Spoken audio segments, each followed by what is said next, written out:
Welcome back student. आज फिर से मैं इस वीडियो में आप लोगों का स्वागत करता हूं। और जैसा कि ये वीडियो मैंने आप लोगों को पिछली क्लास में आप लोगों को मैं ऑलरेडी बता चुका था कि कहां तक आप लोगों का सब्जेक्ट प्रेडिकेट और कॉम्प्लीमेंट होता है, किस प्रकार का कॉम्प्लीमेंट होता है। चैनल पे अगर नए होंगे, आप लोग नए विजिट कर रहे होंगे तो चैनल को लाइक शेयर और सब्सक्राइब ज़रूर कीजिएगा स्टूडेंट।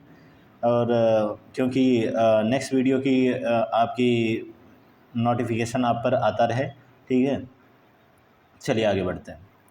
अगला आप लोगों का ये बात है कि अगला मैं आप लोगों को समझाना चाहता हूँ कि ये वर्ड्स कहाँ से आया और लेटर कैसे बना, और इसके बाद सेंटेंस का निर्माण कैसे हुआ। टोटली बात ये है, focus to the point, sentence का निर्माण कैसे हुआ, सेंटेंस कैसे बना। चलिए आगे बढ़ते हैं। इंग्लिश में सबसे पहला ये थोड़ा सा कटा हुआ है स्टूडेंट, ये थोड़ा सा यहाँ से कटा हुआ है तो इसको माइंड नहीं करेंगे। चलिए आगे बढ़ते हैं। इंग्लिश में देखिएगा, सबसे पहला जो अक्षर था, सबसे पहला जो वर्ड्स था, ठीक है। एक सेकंड रुकिएगा जरा, इसको मैं थोड़ा सा इतना कर लेता हूँ। चलिए देखिएगा, इंग्लिश का सबसे पहला जो लेटर आता है, यानी सबसे पहला जिस चीज़ से हम वर्ड का निर्माण करते हैं तो वह सबसे पहली चीज़ क्या होती है? सबसे पहली चीज़ लेटर होती है। क्लियर है? सबसे पहली चीज़ लेटर होती है। इसके बाद क्या आता है? इसके बाद क्या आता है? वर्ड आता है लेटर में, जैसे ABCDEFGH, ये पूरा का पूरा कितने तक? Z तक आता है। समझ में बात आई ना? इसके बाद अगर मैं बात करता हूँ कि कौन सी चीज़ आती है, तो वर्ड आ जाती है इसके बाद अगर उसके बाद की बात करता हूँ तो ये कौन सा वर्ड्स आ जाएगा? तो फ्रेज आ जाएगा।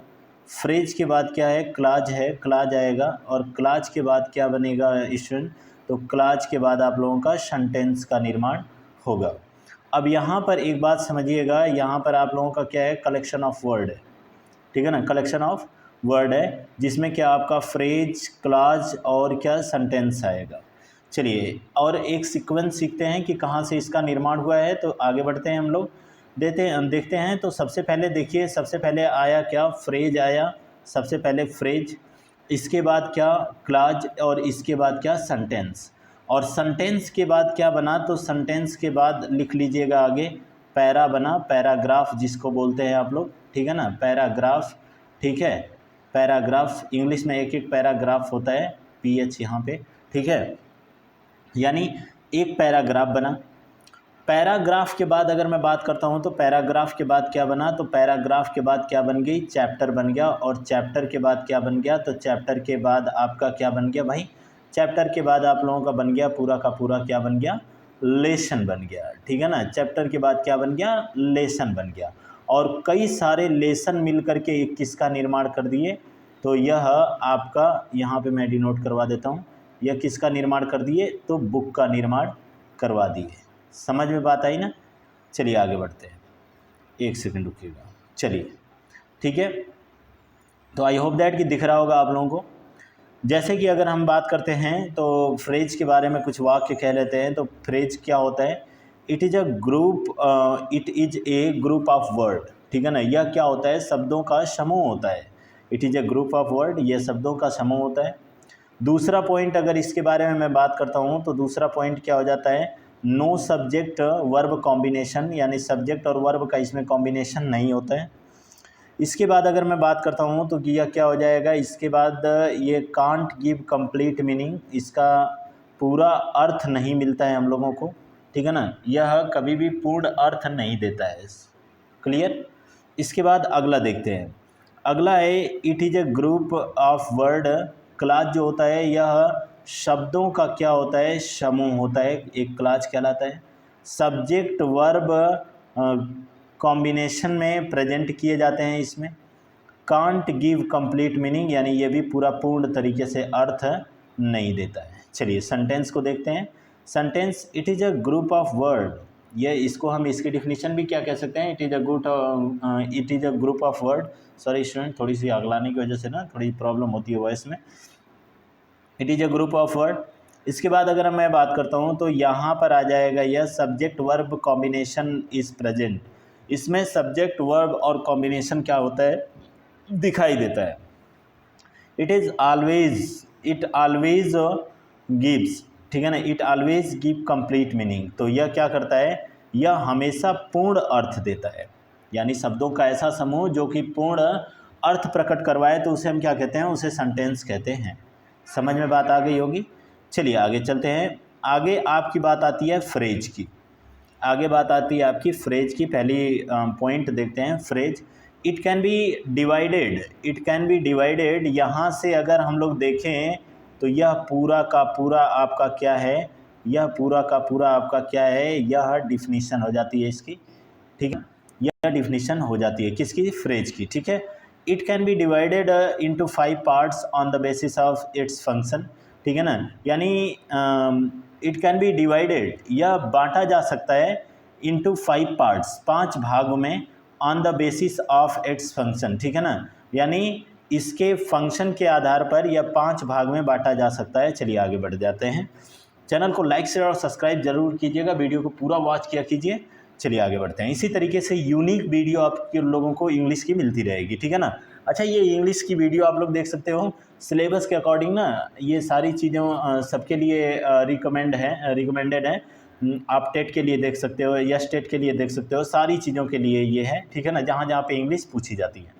यहाँ पे मैं पूरा सिलेबस कंप्लीट करने वाला हूँ, अभी कोई इसके बारे में कमिटमेंट नहीं करता हूँ, क्योंकि हर बार कमिटमेंट करके बीच में ही कुछ ऐसा हो जाता है। अगली बार लीड काट दिया था चूहा, उसकी वजह से छूट गया। इस बार तो चलो कर चल ही रहा है, ठीक है। तो ये कितने भाग के होते हैं, 5 भाग के होते हैं। पहले की अगर मैं बात करता हूँ तो पहला क्या होता है, पहला इसमें 5 नाउन फ्रेज होता है। दूसरा क्या होता है, दूसरा एडजेक्टिव फ्रेज। तीसरा क्या होता है, तीसरा एडवर्ब फ्रेज। चौथा क्या होता है, वर्ब फ्रेज और प्रीपोजिशनल फ्रेज। ये 5 हिस्सों के होते हैं। चलिए आगे बढ़ जाते हैं। अगला आप लोगों के सामने है, एक एक एग्जाम्पल देख लेते हैं। एक एग्जाम्पल यहाँ पर दिया हुआ है, एक एग्जाम्पल यहाँ पर दिया हुआ है, देखिए यह एग्जाम्पल दिया हुआ है क्या, a small kid is sleeping, a small kid is sleeping. तो who is sleeping, a small kid, a small kid. तो यहाँ पर क्या हो जाएगा, यह आपका क्या हो जाएगा, यह नाउन फ्रेज, ठीक है ना। ए स्मॉल किड नाउन फ्रेज, और इज स्लीपिंग, इज स्लीपिंग क्या हो जाएगा, वर्ब फ्रेज हो जाएगा। समझ में बात आ रही है ना। चलिए आगे बढ़ जाते हैं। अगला आप लोग देखोगे कि Rohan cheated his best friend. तो किसको चीट कर रहा है, हुम का प्रश्न कर रहा हूँ मैं, किसको चीट कर रहा है, तो हिज बेस्ट फ्रेंड, अपने अच्छे दोस्त को वह क्या कर रहा है, चीट कर रहा है। तो यह क्या हो जाएगा, नाउन फ्रेज हो जाएगा। चलिए आगे बढ़ते हैं। अगला दिया है रोहित इज वेरी ऑनेस्ट। अगला क्या दिया है, रोहित इज वेरी ऑनेस्ट दिया है। देखिए यहाँ पर रोहित इज वेरी ऑनेस्ट दिया हुआ है। समझ में बात आई ना। तो वेरी ऑनेस्ट को क्या बोलेंगे, वेरी ऑनेस्ट आपका क्या हो जाएगा, एडजेक्टिव फ्रेज हो जाएगा। क्लियर है ना। वेरी ऑनेस्ट क्या हो जाएगा, एडजेक्टिव फ्रेज हो जाएगा, ठीक है। चलिए आगे बढ़ते हैं। अगला आप लोगों का दिया हुआ है, अगला आप लोगों का ये है, थोड़ा सा कटा है स्टूडेंट, ठीक है ना। It is reading a book, sorry he is reading a book and, ये कुछ और ही कट गया स्टूडेंट, सॉरी फॉर दैट, इसके लिए एक्सट्रीमली सॉरी। अच्छा, इसको छोड़ देते हैं, एक बार यहाँ पे देख लेते हैं, ठीक है।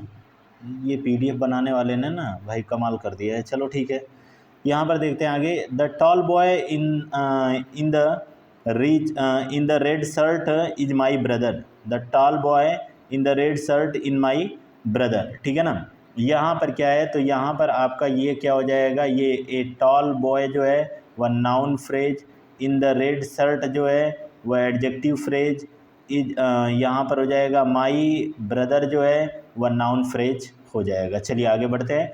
अजय सब्जेक्ट हो जाता है, रन्स वर्ब हो जाती है, फिर यहाँ पर ये वेरी फास्ट आ गया तो एडवर्ब फ्रेज आ जाएगा। समझ में बात आई ना।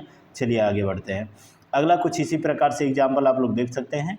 पूरा एग्जाम्पल को मैं ऑलरेडी डिनोट करवा चुका हूँ। ये वाला देखिए, ये वाला आपका दिया हुआ है, ठीक है। सॉरी, ये थोड़ी सी ना मोबाइल हैंग करने, यहाँ पे देखिएगा, ये वाला एग्जाम्पल, ये वाला एग्जाम्पल, ये वाला एग्जाम्पल, ये वाला एग्जाम्पल आप लोग कर सकते हैं। कीजिएगा, नहीं आएगा तो कमेंट बॉक्स में कमेंट कीजिएगा, सर ये वाली चीज़ें नहीं समझ में आई हैं। मैं ऑलरेडी आप लोगों को और भी बेहतरीन समझाने की कोशिश करूँगा, ठीक है ना। मिलते हैं क्लास वाली वीडियो पर स्टूडेंट, कल मिलते हैं।